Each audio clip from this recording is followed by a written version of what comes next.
नमस्कार, आप देख रहे हैं आज तक। आपके साथ मैं हूं सईद अंसारी। हाई अलर्ट पर हमारा देश है और वो इसलिए क्योंकि बुधवार रात 12:30 बजे हमारी सेना ने एक ऐसा जाबाज कारनामा किया है जिससे पाकिस्तान के होश उड़ गए हैं। रात 12:30 बजे एक सर्जिकल स्ट्राइक को अंजाम दिया गया।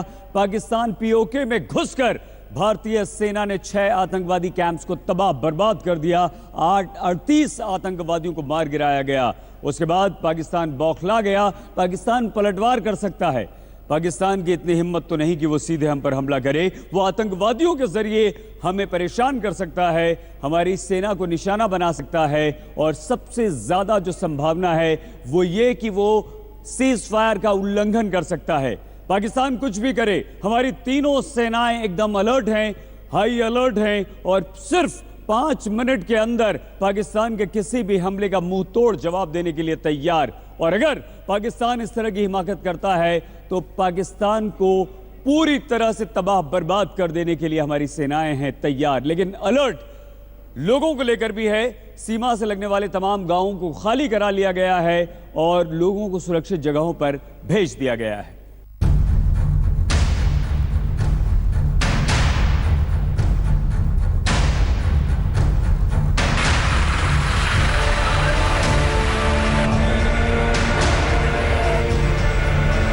पाकिस्तान की सीमा के अंदर घुसकर भारतीय सेना की कार्रवाई के बाद सीमा पर तनाव पहले के मुकाबले कहीं ज्यादा है।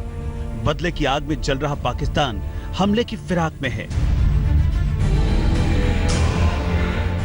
अंतर्राष्ट्रीय सीमा और एलओसी के पास बीएसएफ और फौजी मुस्तैदी बढ़ गई है। सरकार ने आदेश जारी किया है, सीमा से 10 किलोमीटर पीछे तक के सभी गांवों को खाली करा लिया जाए। जिला अमृतसर, भारत पाकिस्तान अंतर्राष्ट्रीय बॉर्डर। सरकार के आदेश के बाद गांव के गांव खाली करा लिए गए। पूरे गांव में सन्नाटा पसरा है। बीएसएफ की टुकड़ी रात भर गांव में गश्त करती रही। बीएसएफ ने सीमा से लगने वाले गांव की बिजली कटवा दी। हमारे संवाददाता अंतर्राष्ट्रीय सीमा के पास पहुंच गए और रात में खतरे का जायजा लिया। ठीक इस समय हम बिल्कुल भारत पाकिस्तान सीमा के बेहद करीब हैं। आप सामने जो लाइटें देख रहे हैं ये फेंसिंग है जो भारत और पाकिस्तान की सीमा पर स्थित है। और ठीक इस फेंसिंग के पीछे जो जमीन है उसमें लाहौर जिला शुरू हो जाता है और यहाँ अमृतसर जिला है। और अब हम कैमरे को इस फेंसिंग से हटाकर इस गांव की तरफ आपको ले जाना चाह रहे हैं जहां पर बिल्कुल सन्नाटा पसरा हुआ है। ये जो लाइटें जहां तक आपको दिखाई दे रही हैं वहां तक फेंसिंग की लाइटें हैं। इसके अलावा जो ये गांव है पूरा अंधेरे में डूबा हुआ है। ज्यादातर लोग घर बार छोड़ अपने रिश्तेदारों के पास चले गए हैं, पर जो नहीं जा पाए वो खतरों के बीच गांव में रहने को मजबूर हैं। इनकी रातें तनाव में गुजरी, आंखों से जैसे नींद गायब हो गई हो।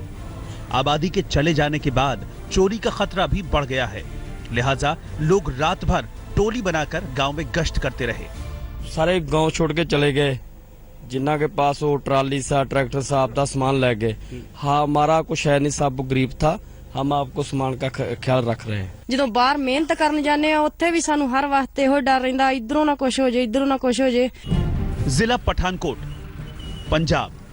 जंग की आहट के बीच पठानकोट जिले के 106 गांव को खाली करने का आदेश है। प्रशासन से मिले फरमान के बाद लोग घर बार छोड़ने लगे। प्रशासन ने लोगों के ठहरने के खास इंतजाम किए हैं। मैरिज पैलेस, गुरुद्वारा साहिब और सराय में व्यवस्था की गई है। खौफ का माहौल ऐसा है कि इलाके से जल्द निकलने के लिए पेट्रोल पंप में लोगों की भीड़ लग गई। जिन्हें भी प्लान करता जहाँ वो लोग डिस्टर्ब हुए ने उन्होंने इत्थे ठहरा रहे हैं। कमेटी वालों इत्थे लोगों के ठहरन का बहुत वधिया इंतजाम और खान पीन का और सौन का बहुत वधिया इंतजाम किया होया। जिला सांबा, जम्मू कश्मीर। जम्मू कश्मीर के सीमाई इलाकों से निवासियों का सुरक्षित स्थानों पर जाना पहले ही शुरू हो गया है। गांव के गांव खाली करा लिए गए। सेना और बीएसएफ सरहद के पास चप्पे चप्पे पर तैनात हैं।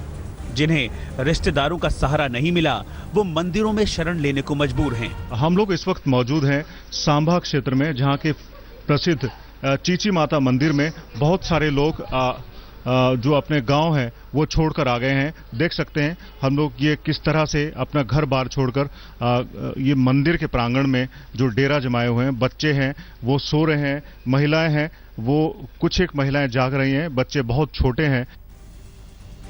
सुरक्षा बल सिर्फ सरहद पर ही नहीं बल्कि हाईवे पर भी सतर्क दिखे।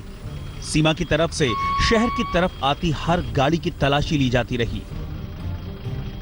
हम इस वक्त जम्मू श्रीनगर हाईवे के गुंजवानी चेक पोस्ट पर हैं। देख सकते हैं कि बॉर्डर पर तो एक तरफ सुरक्षा व्यवस्था चाक चौबंद है, लेकिन जम्मू कश्मीर के भीतर भी सुरक्षा व्यवस्था कड़ी है।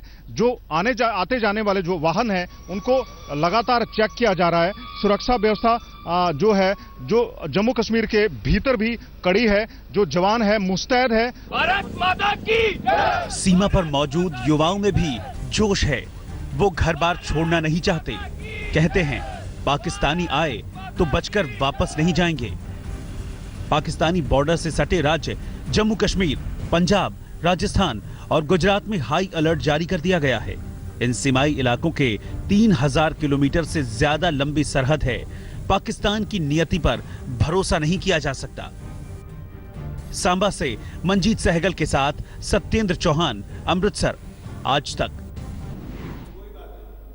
तो पाकिस्तान अब बुरी तरह से बौखला गया है क्योंकि एलओसी को पार करके भारतीय सेना ने पीओके में 38 आतंकवादियों को मार गिराया है। 6 आतंकवादी कैंप्स को पूरी तरह से बर्बाद कर दिया है। इस वक्त हमारे साथ हमारे 2 संवाददाता जुड़ चुके हैं। हम आपको लिए चलते हैं दोनों के पास। अशरफ वाणी और सत्येंद्र चौहान हमारे साथ हैं। सबसे पहले सत्येंद्र आपके पास आएंगे, लेकिन अशरफ, जो हाई अलर्ट पर था, गांवों को खाली करवा लिया गया था, लोगों को सुरक्षित स्थानों पर ले जाया गया था, सीमा पर रात भर इस हमले के बाद की यह पहली रात थी। अशरफ, क्या हलचल रही, क्या स्थिति रही?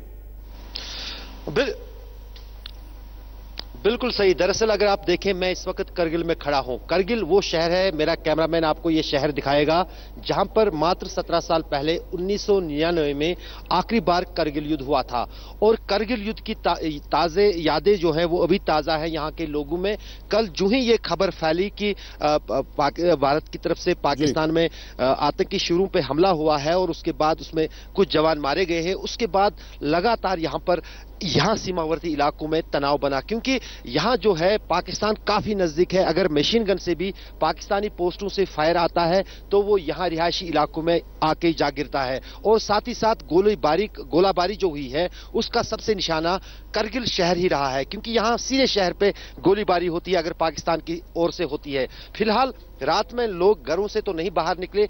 उन्हें ऐसा लग रहा था कि अगर इस तरह के हालात बने तब वो यहाँ से घरों से बाहर निकल के पहाड़ों के पीछे छुपेंगे, जैसे 1999 में यहाँ के अधिकतर लोगों ने कहा था। लेकिन कहीं ना कहीं तनाव अभी भी बना हुआ है। जो बिल्कुल सरहद से सटे हुए इलाके हैं, नियंत्रण रेखा से, लाइन ऑफ कंट्रोल से, जैसे बटाली के गांव जहां मैं कल गया था, द्रास का इलाका, वहां पर जो लोग हैं उनके पास उस तरह के इंतजाम है जैसे बैंकर वगैरह बने होते हैं घरों के पास। तो कहीं ना कहीं अब वो उनमें शरण लेने के लिए मजबूर हुए हैं। सईद, और बात करेंगे अशरफ आपसे। अमृतसर से हमारे साथ हमारे संवाददाता सत्येंद्र चौहान बने हुए हैं।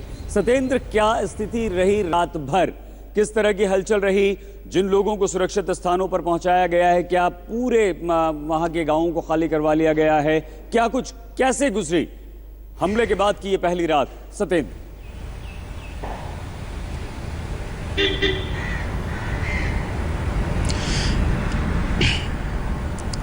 देखिए सईद, हमले के बाद की जो पहली रात थी, कहीं ना कहीं लग ऐसा रहा था कि ये रात कयामत की रात थी।